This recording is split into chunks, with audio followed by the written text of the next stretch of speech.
Mesdames et messieurs, bienvenue dans ce grand journal qui retrace l'essentiel de l'actualité tout au long de cette semaine sur The Blessing Channel.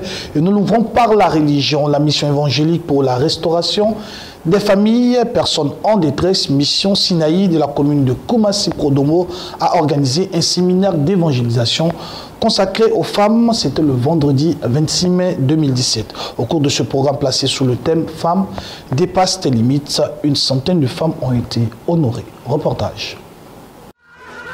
Elles peuvent bien danser, ces femmes et mères de famille, car elles ont été célébrées et couvertes de cadeaux par la mission évangélique pour la restauration des familles et des personnes en détresse, Mission Sinaï, à l'occasion d'un séminaire d'évangélisation dédié aux femmes. En présence des autorités politiques et administratives qui ont loué la belle initiative qui entre dans le cadre de la fête des mères, le thème principal intitulé « Femmes dépassent tes limites » a été développé par pasteur Sylviane Monté, leader de l'église évangélique La Bénédiction. La servante de Dieu a appelé les femmes à renoncer à la fatalité et aller au-delà des limitations. Dans une famille, non, les femmes ont les maris, le mari meurt. Donc dans ta famille, enfin dans le quartier, personne ne veut marier. Ça, ce sont des femmes à problème. Donc la limitation, il y a plusieurs genres de limitation. Ça peut être une malédiction. Mais gloire à Jésus, celui qui est en Christ n'est plus celui de malédiction. Quand tu as accepté Jésus, n'est-ce pas? Le sang de Jésus t'a lavé. Le sang de Jésus a brisé le lien entre toi et toute la génération passée. C'est-à-dire les malédictions qui étaient tombées sur tes pères n'ont plus le droit d'agir dans ta vie. Elles vont te faire croire que c'est ainsi et elles vont agir. Mais si tu les refuses, elles vont s'arrêter net à ton niveau au nom de Jésus. Ce séminaire entre dans le cadre de la fête des mères et une centaine de femmes a reçu des cadeaux de la mission Sinaï et de ses leaders, les prophétesses Kado Nessira et Sarah Eponon. Selon les responsables de la mission Sinaï, le plus beau cadeau que l'on puisse faire à une mère, c'est de lui annoncer Jésus-Christ. Au-delà de la célébration, elles espèrent faire de ces mères des servantes de Jésus-Christ. Nous avons organisé ce programme dans l'intention de gagner 100 femmes à Jésus. Afin qu'à travers cet événement, dans pratiquement toute la commune de Koumassi, que Christ, le salut, rentre dans les maisons. Nous avons un message à véhiculer. C'était quoi? C'était gagner 100 femmes à Christ. Et nous, d'abord, c'est l'approche. Parce que quand les gens ne connaissent pas le Seigneur, quand tu viens tout de suite avec l'image de Jésus t'aime, les gens te refoulent. Mais nous avons marqué un arrêt pour dire que nous célébrons ces femmes. Et après quoi, nous allons rendre visite à ces femmes. L'objectif, c'est de les amener toutes à Christ. Donc 100 femmes, pour nous, c'est une évangélisation. Cette action que nous avons posée, c'est une stratégie d'évangélisation pour nous. Donc avec la femme, on peut atteindre les enfants et on peut atteindre le mari. Parce qu'une femme qui est soumise peut emmener par son comportement, son caractère, son époux à la maison de Dieu. Les femmes, elles, apprécient l'acte d'amour accompli par la mission Sinaï. Les bras chargés de cadeaux, les mamans ont dansé à la gloire de l'Éternel.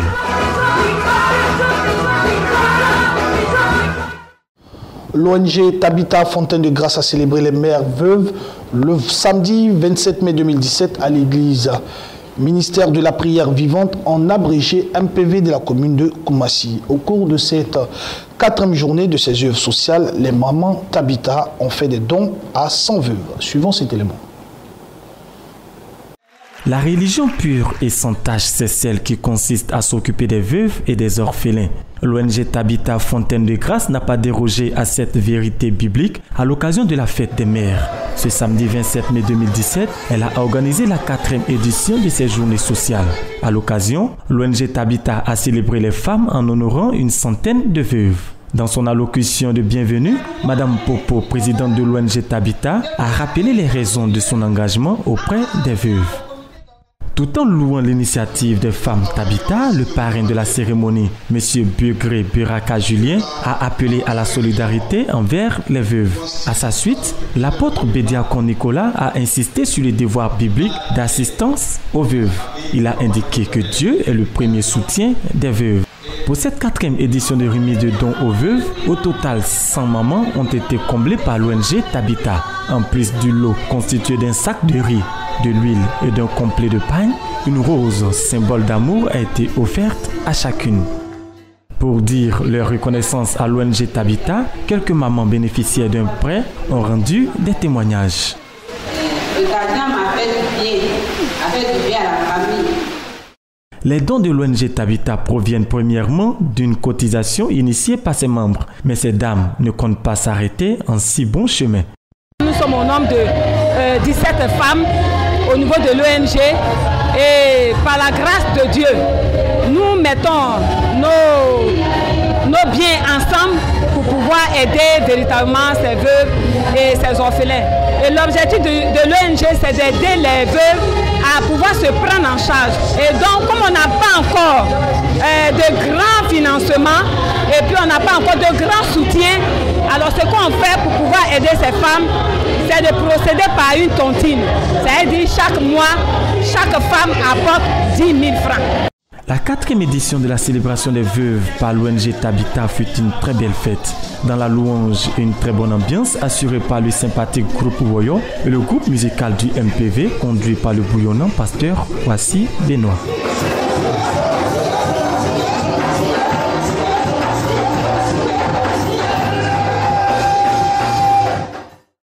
La mission évangélique La Source d'eau vive de la matriarche Kéria Déborah Rosemonde a célébré les mères. C'était le dimanche 28 mai 2017. À cette occasion, la matriarche a adressé un message fort aux femmes de la nation. Tenez votre lampe allumée et soyez éclairés. Tel est en substance le message lancé aux femmes par la matriarche Kéria Déborah Rosemonde. C'était lors du culte de célébration de la fête des mères à la mission évangélique Source d'eau vive, CIS à Abidjan, Yopougon. La matriarche Rosemonde, leader de la mission, a honoré et encouragé les mères à travers une exhortation tirée du chapitre 22 du livre de 2 Rois. Je voudrais dire à toute femme de vraiment considérer les choses de Dieu. Je veux dire à toute femme de vraiment s'attacher à l'autel de Dieu. La Bible nous dit que même Ruth qui n'avait pas d'avenir, elle a dû s'attacher à Naomi. Et dans cette alliance, il déclare que Ruth est rentrée dans une bénédiction pas comme extraordinaire. Elle a une bénédiction vraiment importante, une bénédiction de distinction. Toute femme qui voudrait voir la gloire de l'Éternel dans sa vie, dans sa nation, toute femme qui veut voir sa destinée exploser, sa destinée vraiment dans un épanouissement, dans un rayonnement, qu'elle marche avec Dieu, qu'elle se réconcilie avec l'Éternel, qu'elle sache que l'Éternel qui a fait d'elle la partenaire de l'homme, qui a fait d'elle une aide appréciable, qu'elle sache que c'est seulement avec la complicité de Yeshua qu'elle pourra assurer ça. En retour, pour lui prouver leur amour, les femmes de la mission évangélique Source d'eau vive ont offert à leur matriarche de nombreux présents. Elles ont adressé en outre un chaleureux mot aux mères. Maman chérie, aujourd'hui est un grand jour pour toi. Oui, c'est le jour que la Providence a choisi pour t'honorer. Sois-en fière, car de tes entrailles jaillit la vie. Cette vie si mystérieuse et si passionnante, tu gardes le secret, l'espoir, la transmettant de génération en génération. Femme de foi, choisie par le Créateur, pour que la parole se fasse chair pour le salut de l'humanité. Ravie de ce merveilleux culte, la matriarche souhaite une bonne fête à toutes les mères. En tant qu'une mère, une sentinelle dans le corps de Christ, je voudrais souhaiter bonne fête des mères à toutes les femmes. Je voudrais dire aux femmes, elle est celle-là même qui a été la dernière créature de Dieu, en qui Dieu a confié beaucoup de responsabilités, c'est-à-dire l'épanouissement de tout homme sur cette terre, l'épanouissement de l'humanité, elle est source de vie. Je veux dire à toute femme, si elle veut voir la grâce, elle veut voir la gloire, elle veut réussir son programme, tant matériel, tant spirituel, tant émotionnel, il faut qu'elle se réconcilie avec Dieu. Que la femme fasse de l'Éternel son partenaire. Fais de Dieu ton partenaire. La mission mondiale du Christ œuvre et action en Côte d'Ivoire a organisé le samedi 20 mai 2017 une cérémonie de consécration de ses pasteurs, apôtres et prophètes. C'était en présence des parents, amis et proches. Reportage. C'est par une procession en fanfare qu'a débuté la journée de consécration des pasteurs, apôtres et prophètes de la mission mondiale du Christ, œuvre et action en Côte d'Ivoire. Après cette entame dans la louange, un mot de bienvenue a été adressé aux parents, amis et invités qui ont fait nombreux le déplacement. Mesdames et messieurs, en vos rangs, grades et qualités, nous prenons la parole au nom de l'Église internationale du Vainqueur et de toutes les églises sœurs qui l'accompagnent pour exprimer notre joie et notre grande satisfaction de vous compter parmi cette auguste assemblée. À tous et à toutes, bienvenue. Au total, 6 serviteurs de Dieu, des pasteurs, apôtres et prophètes ont été présentés au peuple pour leur consécration devant Dieu. Dans son message, le bishop Dadje Blaise a rappelé les fondements de la consécration en appelant les nouveaux consacrés à ne point se détourner du chemin du sacerdoce. Ne cherchez pas la récompense de l'homme, cherchez la récompense de Dieu. Quelqu'un veut un milliardaire, il vient dans ton église, mets là-bas. Toi, se reste en haut. Amen. C'est toi sur la cour. Et ça veut dire que tu savais, c'est à toi de la rencontre. Et c'est toi qui la rencontre à Dieu. Quand vous connaissez la parole de Dieu, vous devenez un homme relax. Tu peux marcher pour 10 ans. La 11e année, tu vas te donner des 4x4 de voitures que personne ne voit jamais. Parce qu'il a dit la sincérité. Il a vu ton cœur. Il a vu ton dévouement. Il faut te donner tout entier. Ne fais pas de résistance et ne fais pas de réserve en soi et en toi. De toute façon, tu as commencé à la chaleur de l'Esprit de Dieu continue jusqu'à la vie éternelle. Amen.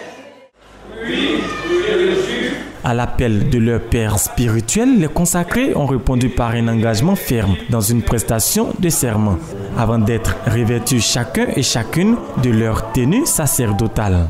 Par onction d'huile et imposition des mains, le bishop Dadje Blaise a ensuite consacré les nouveaux pasteurs, apôtres et prophètes.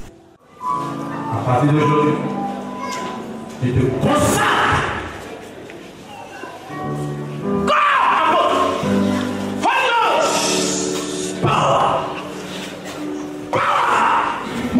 Le nom est vers toi pour aller partout. À partir d'aujourd'hui, reçois.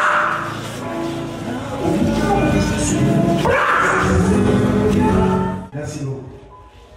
Des certificats leur ont été remis par le bishop Dadje Blaise pour attester de leur nouveau ministère. Et la belle cérémonie a pris fin dans une bonne ambiance avec les félicitations et remises de dons des parents et amis. Direction à présent les églises évangéliques La Bénédiction. Fidèles, amis et connaissances ont célébré le Seigneur à l'occasion de l'anniversaire du révérend pasteur Samuel Manté, leader des églises évangéliques La Bénédiction. Il faut préciser par ailleurs qu'il est le PCA de la chaîne Béni TV. C'est lors d'un culte dominical qu'ils ont remercié le Seigneur pour un an de plus. Suivons cet élément. En se rendant au culte dominical du 21 mai 2017, les fidèles chrétiens de l'église évangélique La Bénédiction avaient une double raison de rendre grâce à l'Éternel Dieu. En plus de répondre à la convocation divine du jour de sabbat, ils ont voulu marquer d'une pierre blanche ce jour commémoratif de la naissance de leur père spirituel, le pasteur Samuel Manté. Disciple de Jésus infatigable, le pasteur Sam Manté ne ménage aucun effort pour l'extension du royaume de Dieu sur terre. Pour ses enfants spirituels, il est un exemple, voire une bénédiction. L'heureux événement a été symbolisé par une coupure de gâteau. Chacun des fidèles a ensuite fait un cadeau à l'homme de Dieu.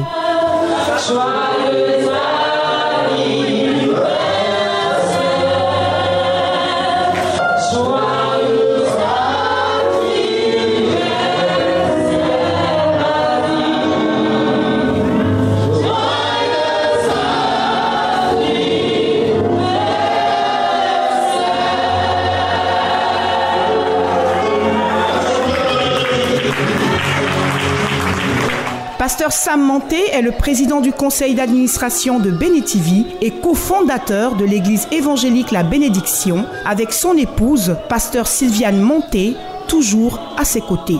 Il rend grâce à Dieu pour sa vie et appelle les chrétiens à s'attacher à Dieu. Joyeux anniversaire, Papa Sam. Nous terminons en religion avec le Gabon. Le ministère d'enseignement sur la louange et l'adoration, en abrégé, Ma Loi du Gabon, a organisé la 2e édition de son programme dénommé Appel à la prière, temps de prière en faveur du Gabon. Tel était le thème de ce programme initié par la chantre Samira Adzabé. Un reportage signé Béni TV Gabon.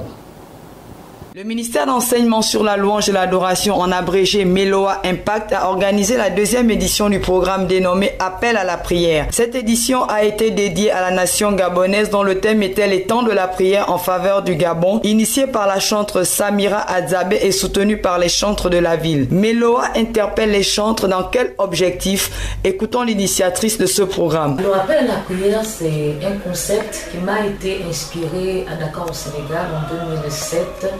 Et ce n'est qu'en 2016 que nous avons eu la première édition ici au Gabon à Port-Gentil.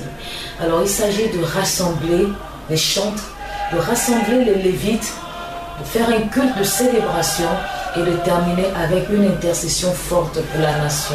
Plusieurs intervenants sont passés à tour de rôle pour conduire le peuple répondu présent sur différents sujets de prière touchant les jeunes, la société et bien d'autres. Et les chantres particulièrement ont prié sur tous les sujets affectant leur ministère dans les moments faibles et forts. Puis l'initiatrice du programme, la chantre Samira Adzabé, a conclu les moments par les temps forts de proclamation en faveur du Gabon.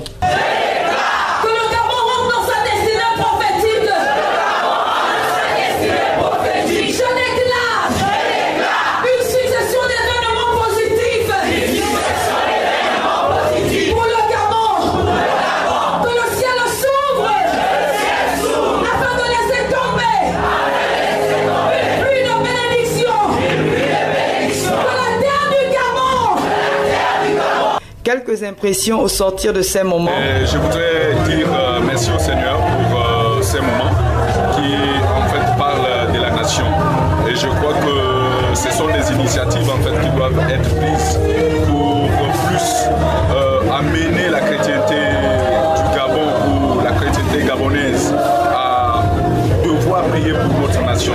Et cette année 2017, nous avons encore fait la 2e édition à Port-Gentil et nous avons passé des moments intenses dans la louange, des moments intenses dans la prière et les proclamations prophétiques en faveur de notre nation, le Gabon. Nous ouvrons à présent la page de l'actualité africaine dans ce grand journal avec le Tchad et parlons de la délivrance des cartes de presse suspendues. Il faudra attendre encore 3 mois aux nouveaux professionnels des médias du Tchad pour entrer en possession de leurs cartes de presse. Le Haut Conseil de la communication de ce pays a décidé de suspendre provisoirement la délivrance des cartes due à la trop rapide prolifération de ce document professionnel. Un reportage. Au Tchad, le Haut Conseil de la communication HCC a suspendu la délivrance des cartes de presse pour une durée de 3 mois. L'objectif, selon les autorités de la régulation de la communication, est de toiletter ce secteur et configurer des nouvelles cartes sécurisées pour les hommes des médias du pays. Une décision qui fait suite au constat de l'Union des journalistes tchadiens indiquant que des personnes étrangères à ce corps de métier sont détentrices de la carte de presse délivrée par le HCC. Si la décision a été prise dans le sens de la protection et de la sécurisation des journalistes, elle ne pourrait qu'être approuvée dans son bon sens. Parce que en prenant cette décision et en cherchant à protéger et à sécuriser les journalistes, je crois que cela va dans leur mission. En prenant cette décision, c'est une façon de contribuer aussi à ce que les journalistes travaillent de manière assez professionnelle.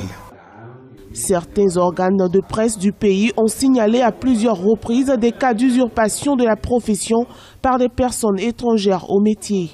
Par ailleurs, certains professionnels estiment que le Haut Conseil de la communication HCC n'a pas respecté les procédures de délivrance de cartes de presse, exposant ainsi les journalistes et leurs organes au risque d'usurpation de la profession. Si aujourd'hui on veut suspendre parce qu'il y a des gens qui ne sont pas journalistes et qui portent des cartes, ça veut dire que le HCC ne fait pas réellement son travail. Au Tchad, la délivrance de la carte de presse à un journaliste est conditionnée par la présentation d'un contrat qui lie ce dernier à un organe de presse et une lettre dûment signée par l'employeur attestant que le journaliste appartient à l'institution prétendue. Rappelons que le Haut Conseil de la communication HCC est le seul organe habilité à délivrer des cartes de presse conformément à la loi fondamentale du pays. Au Burkina Faso, les résultats des élections municipales partielles du dimanche 28 mai 2017 ont été proclamés par la commission électorale. Selon ces résultats, le parti au pouvoir est en tête dans 16 communes. La Commission électorale nationale indépendante du Burkina Faso a proclamé les résultats provisoires des élections municipales partielles et complémentaires tenues le 28 mai 2017. Sur les 281 279 inscrits, 160 608 électeurs ont voté sur l'ensemble des 19 communes concernées par ces scrutins, soit un taux de participation de 57,09%. Au niveau des 19 communes, il y avait donc bulletins nuls ou sur lesquels on n'a pas pu s'accorder, 4 898. Suffrages valablement exprimés, 155 710. Nous pouvons dire que le processus est relativement bien tenu. Une action humaine étant par essence imparfaite, il y a des réglages à faire et nous allons nous y atteler. Au total, 19 partis politiques et un regroupement d'indépendants étaient en course dans les 19 circonscriptions électorales du pays. Selon les résultats provisoires, c'est le mouvement du peuple pour le progrès, le parti au pouvoir, qui s'en sort donc grand vainqueur en arrivant en tête dans 16 des 19 communes. Les résultats qui sont sortis de ces élections voient l'application d'un phénomène qui est celui où les populations penchent pour celui qui est au pouvoir déjà. Dans un contexte de précarité et de pauvreté, les populations font des choix utilitaristes où les électeurs pensent établir une certaine cohérence de l'action, de la gouvernance et du développement local. Le Burkina Faso, qui organise de nouvelles élections municipales un an après le dernier scrutin du genre, l'objectif ultime est d'une part de répondre aux besoins des communes qui connaissent des difficultés dans la mise en place des exécutifs locaux et d'autre part, répondre aux aspirations des populations des communes où ces municipales n'ont pas pu se tenir en mai 2016. Nous restons toujours dans la ferveur des élections. Cette fois-ci au Sénégal, les listes électorales en vue des législatives 2017 ont provoqué une polémique. Le choix de l'ancien président Abdoulaye Wade comme tête de liste du PSD est l'événement majeur de ces élections.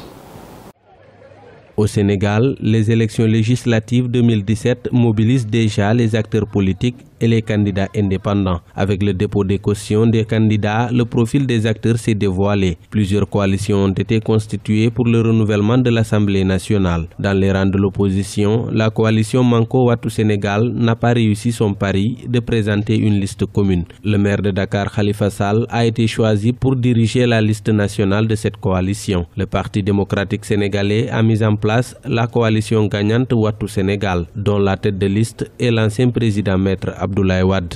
Khalifa Sall n'est pas un homme neuf en matière de politique au Sénégal. Parce que cette fois-ci, pour les législatives, il n'est plus le Khalifa Sall que l'on connaissait avant le 30 juillet. Abdoulaye Wade, les Sénégalais lui ont tourné le dos en 2012. Mais Abdoulaye Wade, quand même, il a fait son temps. Moi, je pense que c'est une débâcle politique.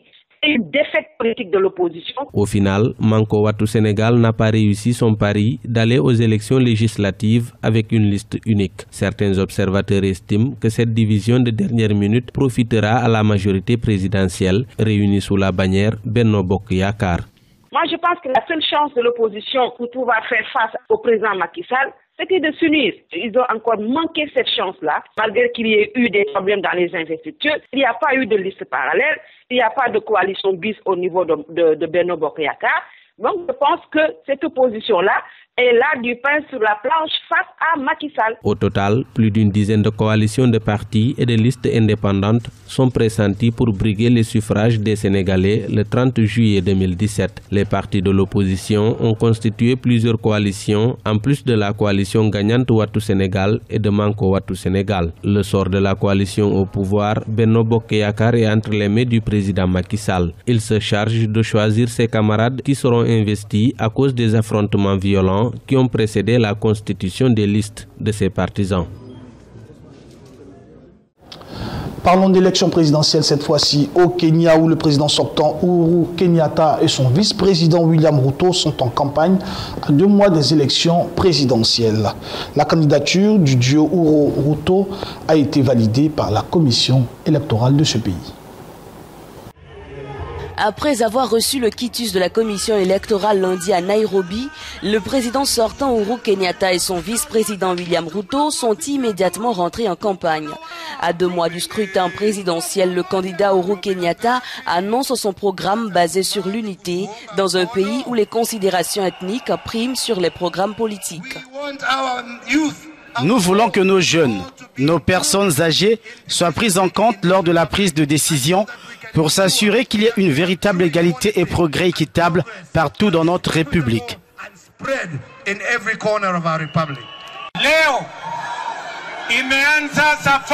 Aujourd'hui, c'est le premier jour officiel vers la seconde prestation de serment du président Uhuru Kenyatta après le 9 août pour être le président du Kenya pour les 5 prochaines années. La commission électorale a en tout validé 8 candidatures. L'opposition a formé une coalition autour de Raila Odinga, malheureux à 3 reprises. Il veut défier le duo Uhuru-Ruto, les vainqueurs de 2013.